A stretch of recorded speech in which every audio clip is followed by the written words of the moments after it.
to Light Reading with Terri Kovalcik, your author and host. Today I am going to read a selection from Junior Hunters at Large, Volume 1, A Year of Sportsmanship. But first I wanted to give you a little show with all the things that are going on behind. So, without further ado, so what we have here is the lever action. So I'll put that down for you.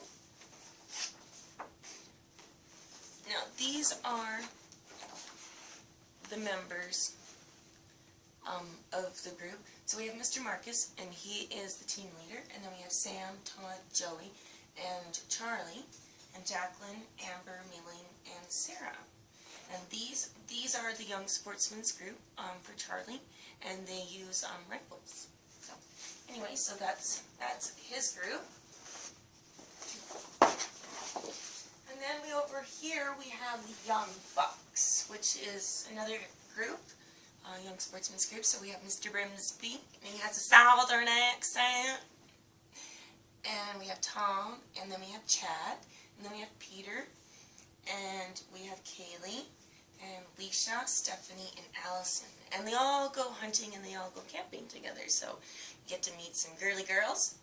And we have, at the last, we do meet a Jackson, right? So he's a mystery character. And then on the wall, we have the family tree. So on this side, we have Papa and Manny, and this is Dad's brother Steve, and then this is Leanna, so which is his wife, and then they have 3 children, and so we have 3-year-old John, 6-year-old Angelica, and then 9-year-old Matt, pardon me. And then we have Dad's sister Rebecca, and then Dad's brother-in-law Dave, and they have a 5-year-old son Jesse and a 2-year-old daughter Jessica. And then up there at the top is Norm. I'm not a very good artist, illustrator, cartoonist. This was done in 2010, so you have to forgive my, I don't know, lameness. I try. That's all I ever say, is that I try, because if I went and said that I thought I did a great job, then somebody would tell me that I didn't. So anyway, so I always try. And so we have Grandma and Grandpa, and then that's, of course, Charlie's best friend. And then we have Mom's sister-in-law, Debbie, and then Mom's brother, Joseph. And Joseph and Debbie have a 1-year-old son, Joshua, and a 4-year-old son, Isaac. So, and then behind, you'll see there's some illustrations, and those can be found in the book, this is Charlie's book, and unfortunately they are in black and white. It would be too expensive to do them in color. So, what else? Oh, and we've got proof of hunting. This right here is my cougar that I had taken in about 1998. And this is a bear. My bear is called. He's not very big, but he was a nice bear. Anyways, so, and then this is my trophy. This is the biggest mule deer I'd ever taken, and I was so excited because it has drop tines on both sides.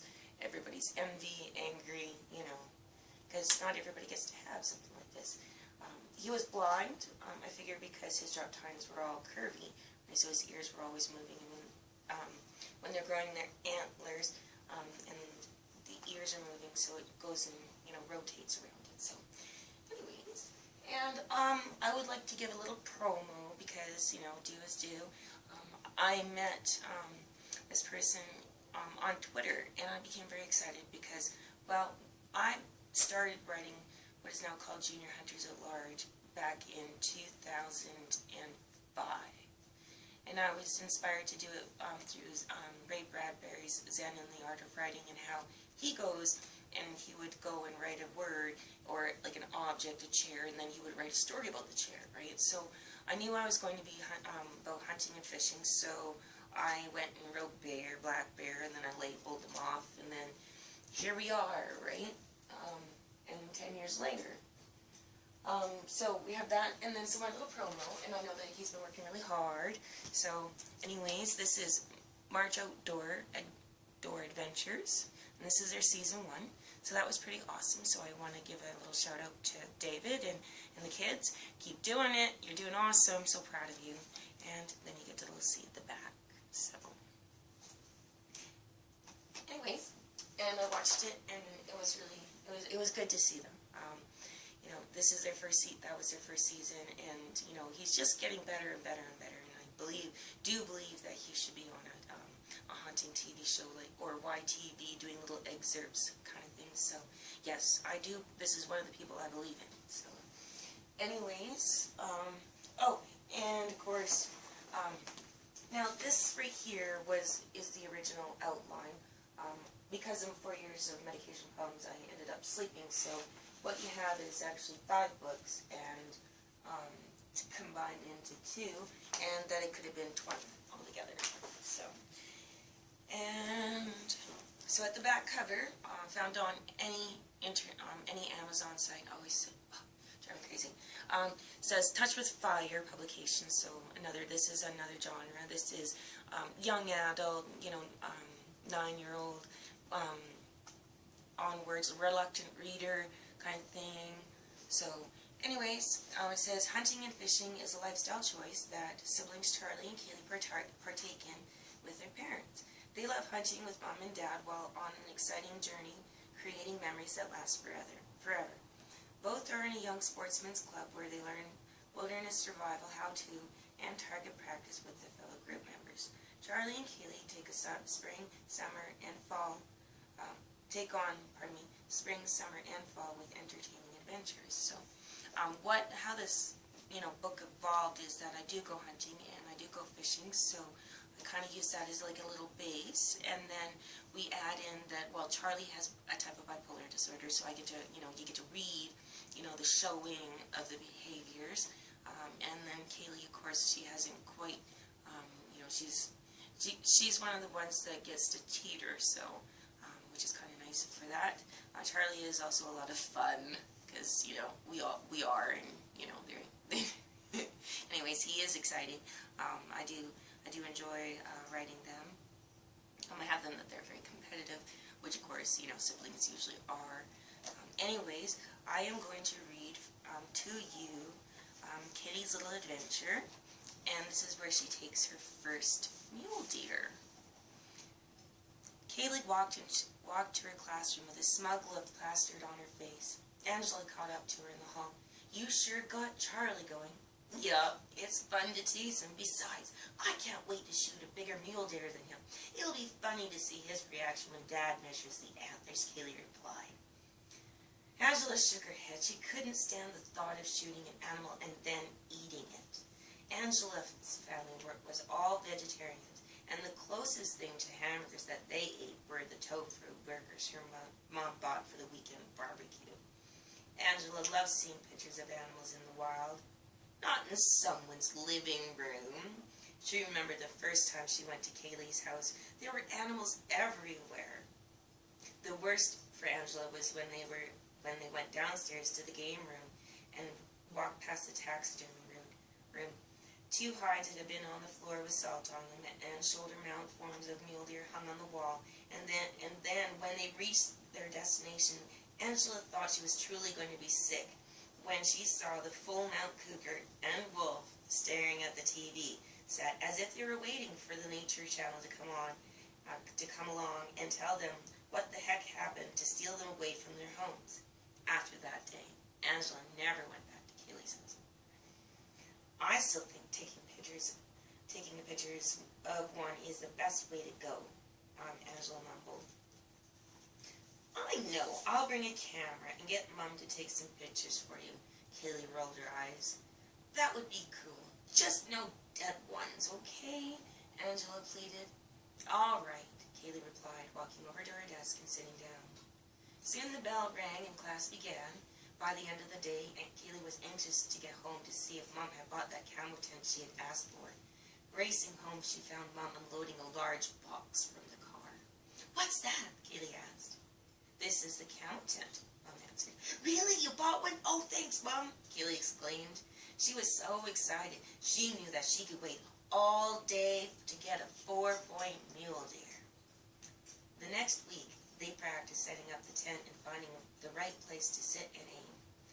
And Kaylee went to the Young Sportsman's Club, where she was able to tell all the members in her group about what she gets to use out on the hunt. "Hey, Stephanie," Kaylee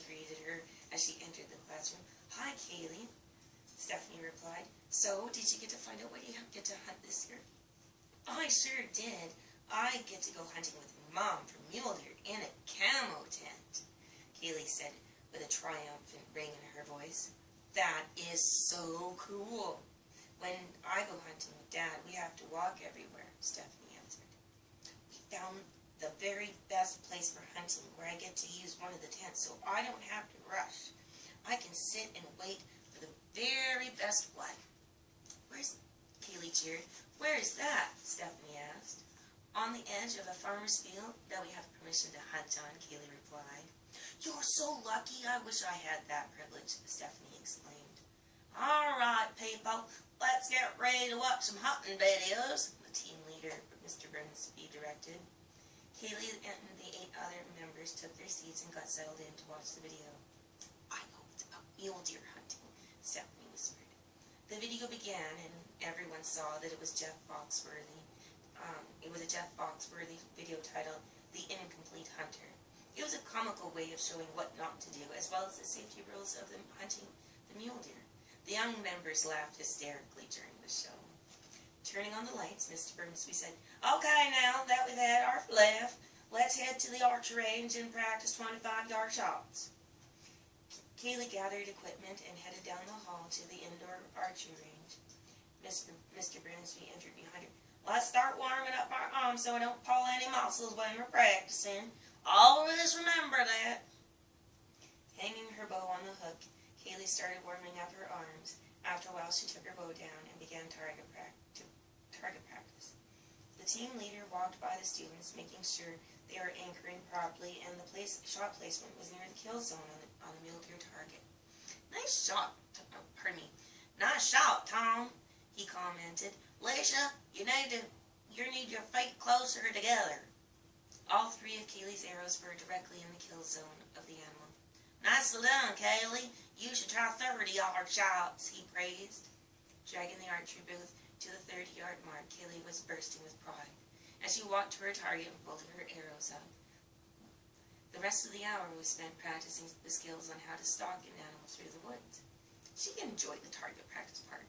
They walked the course pretending the bag was an animal. Kaylee tried hard to be quiet, but Mr. Grimsby said that she still needed to work on not dragging her feet. Sometimes her hiking boots felt like heavy anchors when she tried to walk on the loose gravel. But Kaylee knew with time she would get used to it. The 9 members split off into teams of 3. Stephanie, Tom, and Kaylee stalked the first target. Tom's arrow went into the second ring. Stephanie's arrow landed on the outer second ring, and Kaylee's arrow found its home on the outside edge of the center.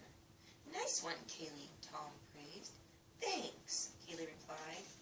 The trio walked to the next target and took their turns, each arrow coming closer and closer to the bullseye. By the middle of the course, Kaylee forgot that she was supposed to quietly stalk the target. Hey, Tom, how do you find out where you get to go hunting? Kaylee asked. Yep, my dad and I are going to hike in the mountains and track down our mule deer, he replied. That's a lot of walking.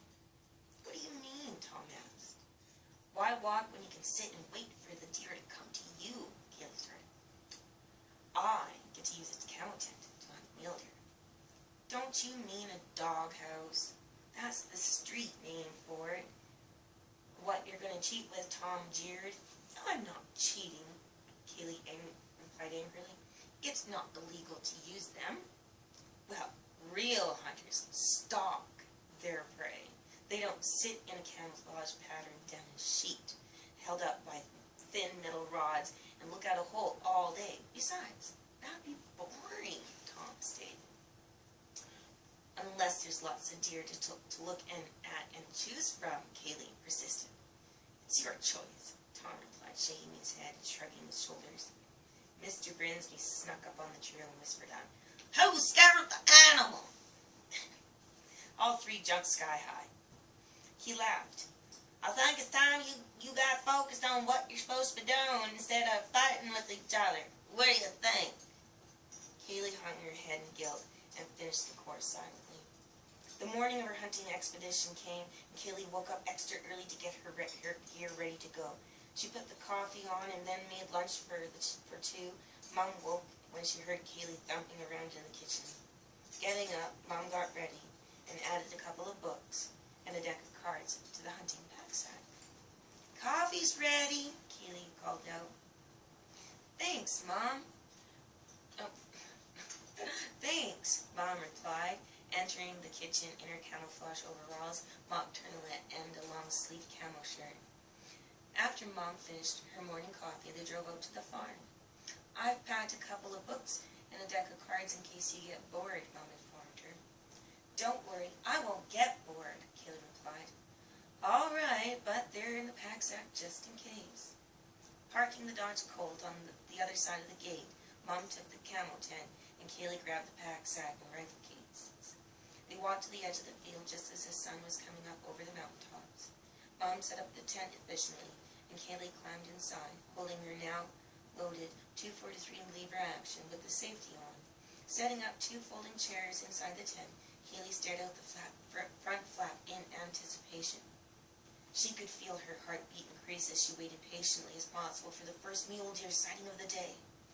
Mom opened the west flap of the tent and looked for the deer to migrate to the field, making sure that all bases were covered for the hunt. For the first hour, Kaylee had fun watching the lovely does with their fawns as they walked down from the forested hillside to the edge of the hayfield. "They're too far away," Kaylee complained. "Just wait. They'll come closer," Mom coached. Soon, Kaylee became restless. She'd seen lots of does, but no, not one buck had yet to make his appearance in the field.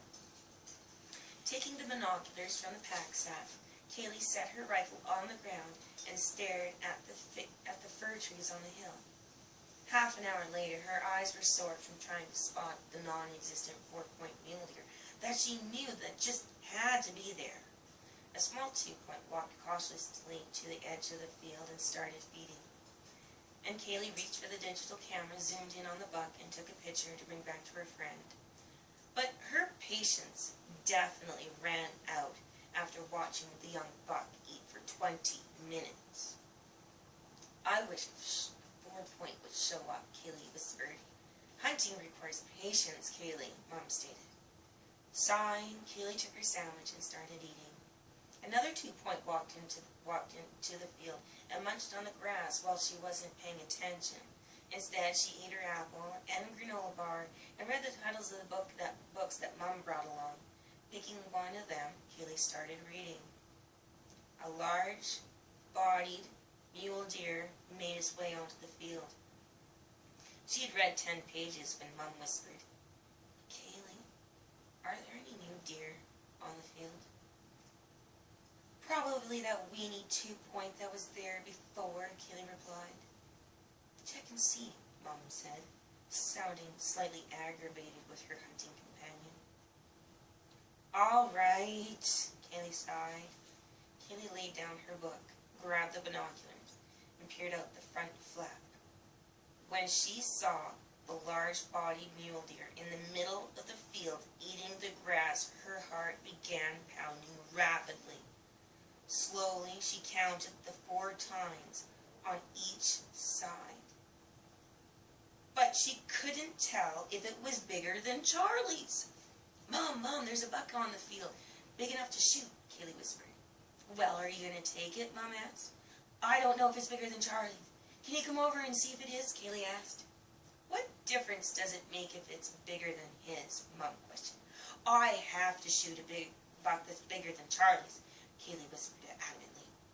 "Fine, I'll take a look at it," Mom replied, trying not to roll her eyes. Taking the binoculars from Kaylee, she judged the mule deer. "It's hard to say," Mom stated, moving back to her chair to wait for Kaylee to make her decision. Kaylee was tempted to shoot the deer, but if it wasn't bigger than her brother, she knew he would find a way to bug her about it for the rest of the time. She picked up her rifle and stared at the antlers again. It looked small through the scope on the rifle. Her hands started sweating.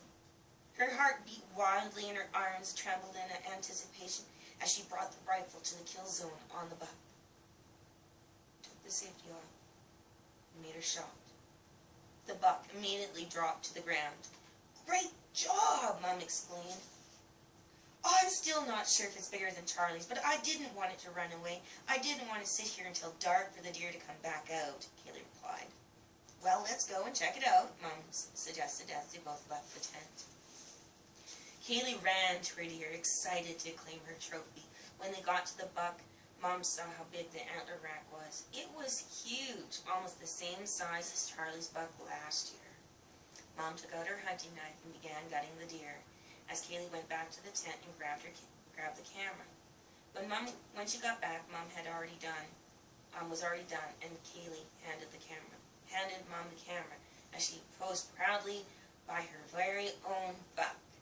Mr. Flannery, the owner of the farm, was making his usual rounds when he heard the rifle shot. Driving down to the field, he opened the gate and parked his truck behind Mom's car. He walked up to them as they attempted to drag the heavy buck to the car. Kaylee stumbled. "Do you need some help there, ladies?" Mr. Flannery asked. "Yes, please," Kaylee replied. Mr. Flannery took Kaylee's side, and Mom and Mr. Flannery dragged the deer up the road to the car. "I don't think your deer is going to fit in your car," Mr. Flannery observed. "I think you're right, but this is all I have to put it in," Mom acknowledged. "I'll take it wherever you want it to go," Mr. Flannery offered. "That's awfully nice of you, Mr. Farmer," Kaylee stated. "Not a problem. Besides, part of the deer would be hanging out of the trunk that if it got if you stuck it in your car, that would be quite the sight." Mr. Flannery chuckled. "Who got this deer anyways?" "I did," Kaylee stated proudly. "Nicely done. I've seen this one hanging out on the field during the summer and watched his antlers grow. I didn't think he was going to be this big, though, but wow, he's going to score well," Mr. Flannery complimented. "Thanks," Kaylee replied, completely excited, just wishing that with all her heart that the buck would come in bigger than Charlie's. Mom looked at the buck and realized that she hadn't taken the cape off the deer yet, or skinned the animal. She looked at Mr. Flannery. "Would you mind helping me skin it? It's too big of a job for me to do by myself." "Not a problem. Do you want a shoulder mount of it?" Mr. Flannery questioned. "Most definitely," Kaylee interrupted. Mom laughed. "Yes, we'll be getting a shoulder mount done up." Mr. Flannery started skinning the back end of the deer while Mom worked on getting the hide from the shoulders off the body. When she got to the head, Mr. Flannery helped her detach it. Kaylee grabbed a garbage bag from the car and held it open while Mom placed the cape gently inside. Kaylee tried to lift the bag up in order to help, but the weight was way too harsh. "It's too heavy," she whined. "Here, I'll put it in your car for you," Mr. Flannery said. "You're right, it's kind of heavy." Loading the bag into the trunk of the car, he then climbed into his truck and waited for them to turn the car around at the bottom of the hayfield. Kaylee quickly took down the camera tent and put the belongings in the back seat of the car, and Mom soon turned the car around and started up the hill as Mr. Flannery came down with Kaylee's prize. She opened the gate and held it open until Mr. Flannery drove through, and then they drove over the roads with the beautiful mountaintops for scenery. Mom drove to the meat cutters and wrote down the hunter information while Mr. Flannery and the cutter hung the deer to be weighed. Afterwards, Mom put the hide in the taxidermy room freezer for Dad to take care of when he got home. All in all, it was a fantastic day for Kaylee, and all she could do now was hope that she had outdone her brother. On Monday, Kaylee took the picture of the mule deer to school and gave it to Angela, who was delighted that it wasn't of a dead animal. "Thanks, Kaylee," she said. "You're welcome. I got to watch him for about 30 minutes, Kaylee answered. "He was pretty." "Really?" Angela asked. "Yep, and there were does and fawns in the field just munching away on the grass. Not a care in the world," Kaylee divulged. "That must have been pretty awesome, just watching them do their thing," Angela stated. "Well, if you want to really get technical, it does end up being boring." Angela shook her head. As far as she was concerned, the beauty of the animals and nature should be left alone. The rest of the day went by as per normal. That night she went to the Junior Sportsman's Club, where Tom was talking to Stephanie about his hunting experience from over the weekend. She walked over to them and said, "Hello." "Hey, how's it going?" Tom asked. "Pretty good. Did you get to go hunting on the weekend?" Kaylee asked. "Sure did," Tom replied. "Well, did you get anything?" Kaylee asked. "Nope," Tom replied, "but I did see a moose. It had 3 points on each side, and I saw a small 2-point. That's cool." "Yeah, we hiked a lot from one end of a mountain ridge to the other," he grinned. "A couple times I wished we were using a doghouse instead of walking everywhere. It seemed like forever when we had to walk all the way back to the truck." "Well, if it's any consolation, just sitting there gets boring after a while," Kaylee empathized. "You were really right about that." "Did you take a buck?" Stephanie asked.